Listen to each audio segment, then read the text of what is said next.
Why do you want to be happy? Because I know when I asked myself this question a year ago, I just said, why wouldn't you want to be happy? It's the goal of life, to be happy. But have you ever thought about why that's your goal? Because right now, I would bet my life savings, which is just $15,000 and going to be negative $15,000 soon because of college, I'd bet my life that you have just let everyone else tell you that happiness is the goal of life.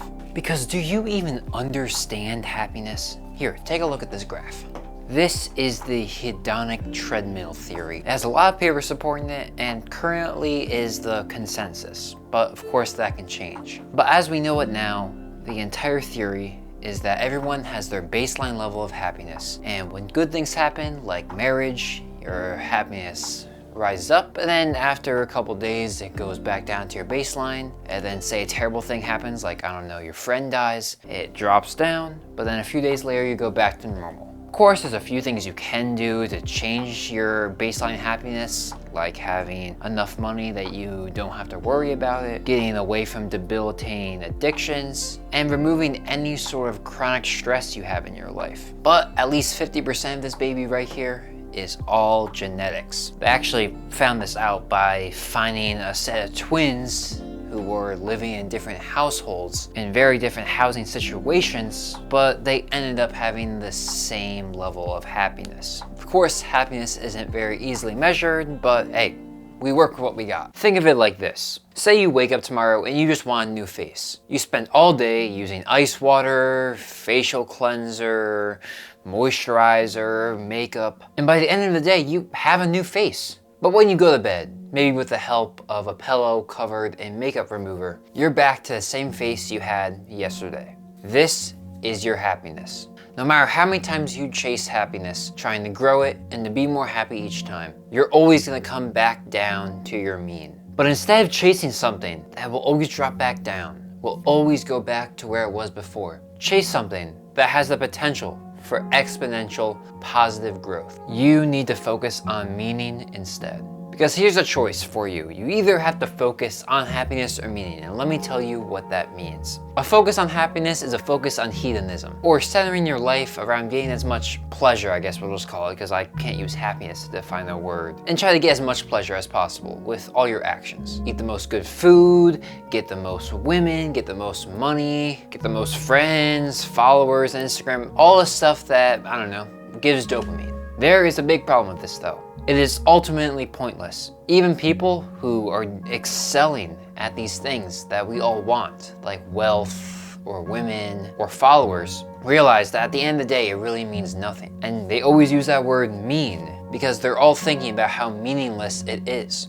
If you put someone who makes 150 grand a year versus someone who makes $10 million a year, yeah, that person will have more money and he'll have more stuff, but the other person isn't being impacted negatively because they still have a good amount of wealth. And so that person has a loving family while the person making $10 million a year is single. I would guess that the person making 150 grand a year is just gonna be in a better place because a focus on meaning is focusing on impact or centering your life around making an impact for whatever you derive meaning from. Now, you could still go the wrong path with this. You can be very narcissistic, doing everything you can to be remembered, to show people that you're better than them, to go down the history books, all very self-centered and righteous. And you know, maybe it'll work for you. Maybe that's what you're gonna want. Maybe you're gonna be one of like the 100 most influential people in human history, and so you will be talked about in history books. But I'm sorry, man, you ain't no Julius Caesar, in all likelihood. You're no Napoleon. You didn't kill millions of people, but then are also revered by a country. Oh, and you got rid of democracy. The most realistic and consistent ways to derive meaning are the ones I mentioned before.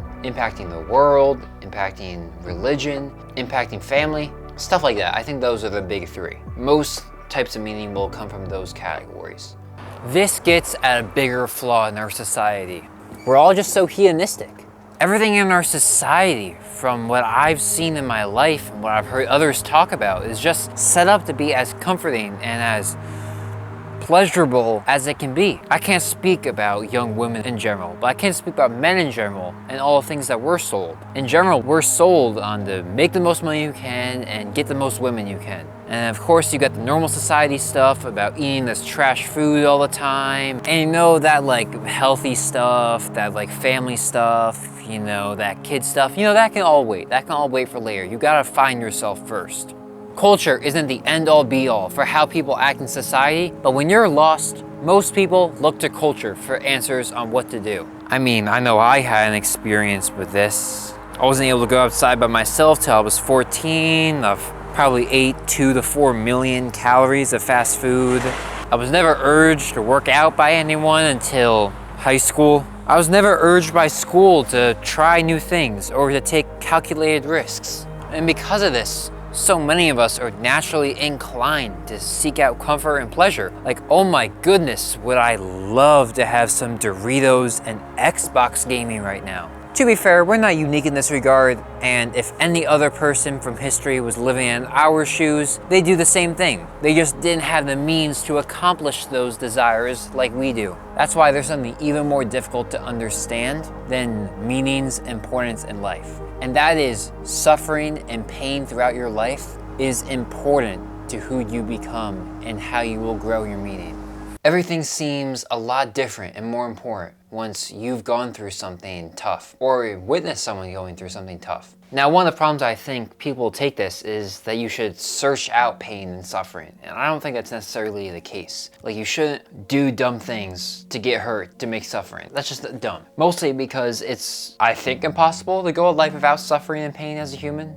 I mean, even if you got all your physical needs met, you're still gonna have plenty of mental ones that are going to be a lot of pain and suffering. I mean, even myself, I don't call myself a rich person. I haven't had much physical suffering in my life, but I sure have had my fair deal of mental ones. And most of the times, pain and suffering is from just living in the world. It's much less likely that you're gonna suffer if you just stay in your room all day. Of course, you're gonna suffer, at least in the different ways of suffering. The person who stays at the home can't be screwed over by friends or be bullied in public or fail tests in school or get rejected from a job. However, staying at home, in my opinion, gives you the biggest sense of suffering, which is your lack of meaning. If you do nothing and just stay at home on your phone 10 hours a day, hang out with family only when you're forced to, hang out with friends like once a month, that's through suffering by understanding how much wasted potential you have.